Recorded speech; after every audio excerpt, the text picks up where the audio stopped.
انسان کا نام ہے جس نے اپنی سوتیلی ماں پر بھی پاپ کی نظر ڈالی. اس کی پاپ کی گندی نگاہ سے اس کی سوتیلی ماں بھی محفوظ نہ رہی. اس نے اپنے والد کو جو صحابی تھے بڑھاپے میں دکھ دیے، تکلیفیں دی، اذیت دی اس اعتبار سے کہ اللہ اکبر، اپنی ماں پر اس نے پاپ کی نظر ڈالی. یہ یزید ہے، یزید. اس سے زیادہ اور میں کیا کہوں.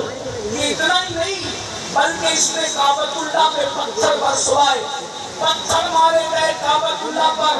اسی طریقے سے اسی پر بس نہیں، رسول اللہ کے روضے کے قریب اس نے جانور، گھوڑے، اونٹ بنوائے اور گھوڑے اور اونٹوں نے پیشاب کیا مسجد نبوی کے اندر. اس کے حکم سے یہ وہ انسان تھا جسے یزید کہتے ہیں.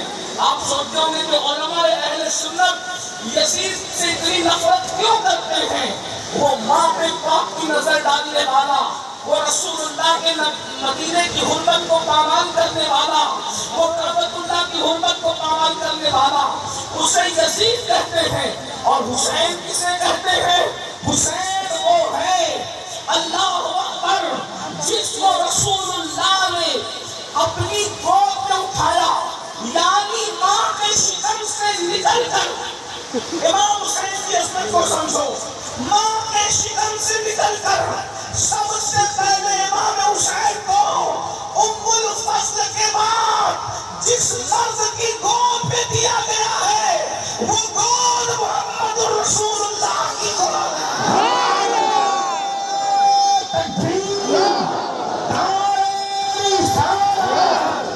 شاید آپ اس عظمت کو سمجھ نہیں پا رہے تو میں جملہ کہوں آپ کے سامنے. اللہ اکبر، نبی کی گود کو سمجھنے کی کوشش کرو. اللہ اکبر، آپ سب ایمان والے ہو، عاشقان رسول ہو.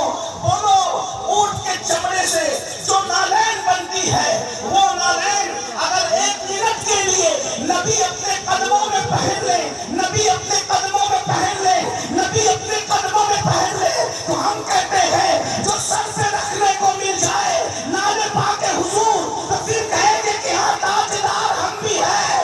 نبی جس کو تلووں میں رکھ لے، نبی جس کو تلووں میں رکھ لے، اس نالین کا مرتبہ اتنا بڑا ہے. تو نبی جس کو اپنی گود میں اٹھاتے ہیں اس حسین کا مرتبہ.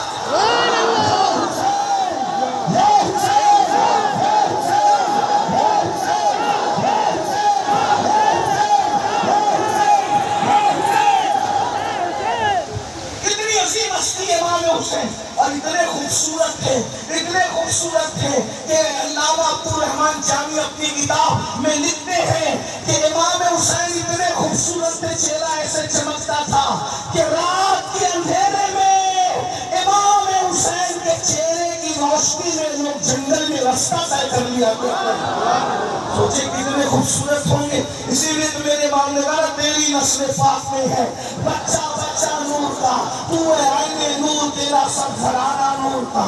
غور فرمائے کتنی عظیم ہے. اور ایک بات آپ کے سامنے اور کہہ دوں، ارے ہم نے اور آپ نے پہلی غذا کیا کری؟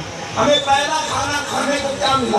پہلی غذا کھانے کیا ملی؟ تو آپ سب کہیں گے کسی کو کھجور مولانا نے چبا کر کے ہمارے منہ میں ڈالی، کسی کو شہد چٹایا گیا، یا کھجور منہ میں ڈالا گیا یا شہد چٹایا گیا، یا زیادہ سے زیادہ اور کچھ میسر نہیں تھا تو ماں کا دودھ ہی پلا دیا گیا. کوئی پہلی مرتبہ دودھ پیتا ہے، کوئی شہد پیتا ہے، کوئی چبائی میں کھجور کھاتا ہے. لیکن میرے مولا، میرے آقا، میرے مرشد، میرے امام حسین کی عظمت کو دیکھو. جیسے ہی رسول اللہ کی گود میں آئے، ابھی حسین نے کچھ کھایا نہیں، کچھ پیا نہیں، رسول اللہ نے اپنی گود میں لیا اور نبی نے اپنی زبان امام حسین کے منہ میں دے دی. اور امام حسین اپنے نانا کی زبان کو ایسے چوس رہے تھے جیسے بچے ماں کا دودھ پیا کرتے. مدرسے میں جانے سے پہلے رسول اللہ نے اپنی زبان چسا کر وہ سارے علوم امام حسین کے سینے میں ڈال دیے جو اللہ نے میرے نبی کے سینے میں عطا فرمائے تھے. اب پتہ چلا امام حسین کون ہے. بس اسی پہ بات پوری کر